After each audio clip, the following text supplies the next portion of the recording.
গত বছর 10 মাস ক্লাস আমাদের 7 মাস পরীক্ষা ইউনিটে মানে পাগলা করে দিয়েছে ইউনিটে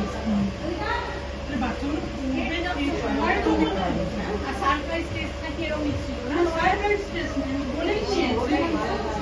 কিন্তু 7 মাস এবারে তো অতটা দেয়নি দেখলাম মানে প্রতি মাসে মানে জুলাই থেকে শুরু হয়েছে জুলাই আগস্ট সেপ্টেম্বর অক্টোবর বাদ থেকে আবার নভেম্বর থেকে 4 মাস ঢুকে প্রতি মাসে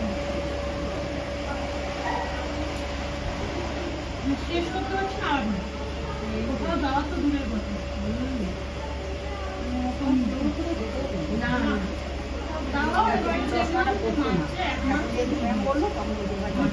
হ্যাঁ পরীক্ষাটা হয়ে যাওয়ার পরে